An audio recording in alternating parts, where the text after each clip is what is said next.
Commentaire de texte. La situation du Parti du Congrès peut être résumée ainsi. Le gouvernement britannique doit d'abord accorder l'indépendance et transmettre l'appareil civil et militaire de l'État aux hommes du Congrès, qui mettront en place un gouvernement national selon leur propre conception. Au contraire, la Ligue musulmane se fonde sur la réalité. J'ai expliqué en détail les différences fondamentales entre hindous et musulmans.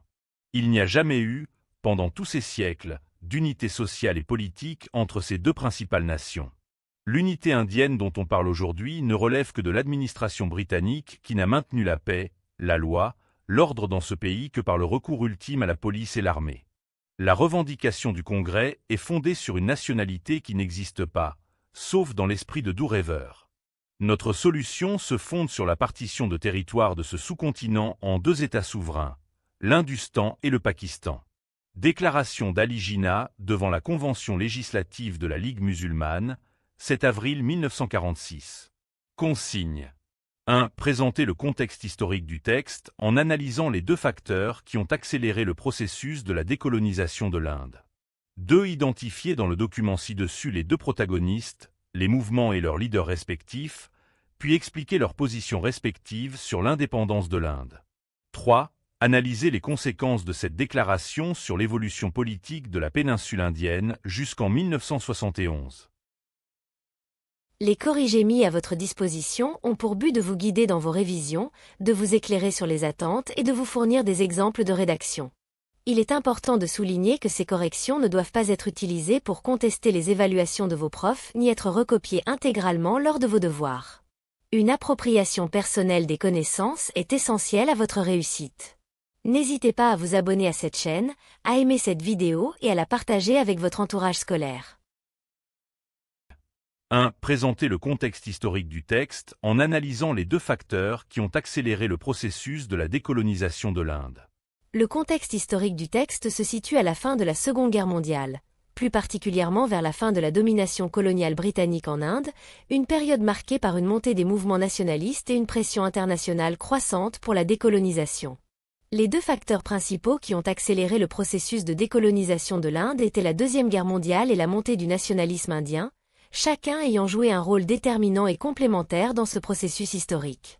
La Deuxième Guerre mondiale, premier facteur crucial, a eu un impact particulièrement significatif sur la décolonisation de l'Inde en affaiblissant considérablement le Royaume-Uni, tant sur le plan économique que politique, ce qui a rendu la gestion de son empire colonial de plus en plus difficile et coûteuse. De plus, la nécessité cruciale du soutien des colonies pour l'effort de guerre a conduit inévitablement à des discussions sur l'indépendance future des colonies, y compris l'Inde. Parallèlement, le second facteur déterminant a été la montée en puissance du nationalisme indien, qui s'est manifesté avec une vigueur renouvelée pendant cette période. Les mouvements nationalistes indiens, sous la direction charismatique de leaders comme Mahatma Gandhi et Jawaharlal Nehru, ont habilement profité de ce contexte favorable pour intensifier leurs revendications d'indépendance, mettant ainsi davantage de pression sur le gouvernement britannique à travers plusieurs campagnes de désobéissance civile et de non-violence stratégiquement organisées. Ces mouvements ont su exploiter la vulnérabilité britannique en orchestrant des actions de masse comme le mouvement Quit India de 1942, qui a mobilisé des millions d'Indiens dans une démonstration sans précédent de résistance pacifique.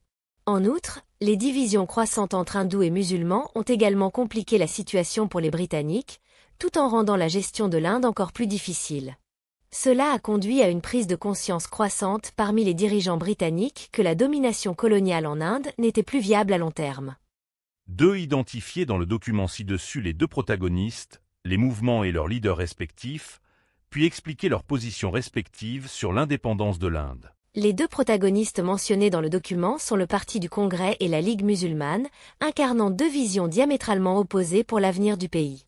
Le Parti du Congrès, sous la direction d'éminentes personnalités comme Jawaharlal Nehru et Mahatma Gandhi, prônait une Inde unifiée et indépendante, où toutes les communautés religieuses coexisteraient dans un seul et unique pays. Le Congrès était convaincu que la diversité culturelle et religieuse de l'Inde pourrait coexister de manière harmonieuse sous un État pacifique et démocratique. En revanche, la Ligue musulmane, sous la direction de Jinnah, défendait la création de deux États distincts, l'Hindustan pour les hindous et le Pakistan pour les musulmans.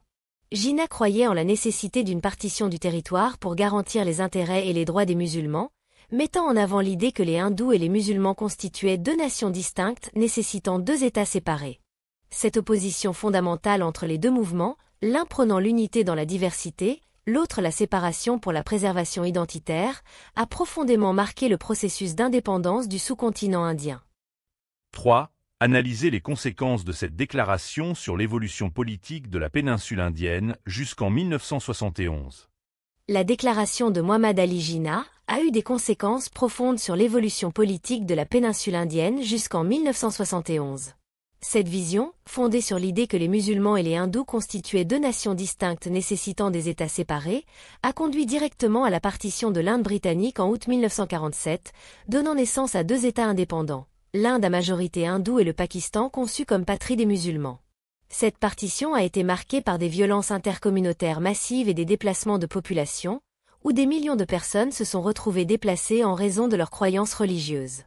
Les hindous et les sikhs fuyaient vers l'Inde, tandis que les musulmans se dirigeaient vers le Pakistan, laissant derrière eux leurs biens et subissant le traumatisme profond de l'exil forcé. De plus, la division du sous-continent a conduit à des tensions persistantes entre l'Inde et le Pakistan, en raison de conflits territoriaux notamment autour de la région du Cachemire. La question du Cachemire, territoire à majorité musulmane rattaché à l'Inde, est devenue un point de discorde majeur entre les deux nations. Les revendications pakistanaises sur cette région, alimentées par des considérations religieuses et géopolitiques, ont été à l'origine de plusieurs conflits armés et ont durablement envenimé les relations entre les deux nations. Les conséquences de cette partition ne se sont pas limitées aux relations indo-pakistanaises. En effet, les disparités économiques et culturelles entre le Pakistan occidental, l'actuel Pakistan, et le Pakistan oriental, combinées à la domination politique exercée par l'Ouest, ont conduit à une guerre civile sanglante avec l'intervention de l'Inde aux côtés du Pakistan oriental.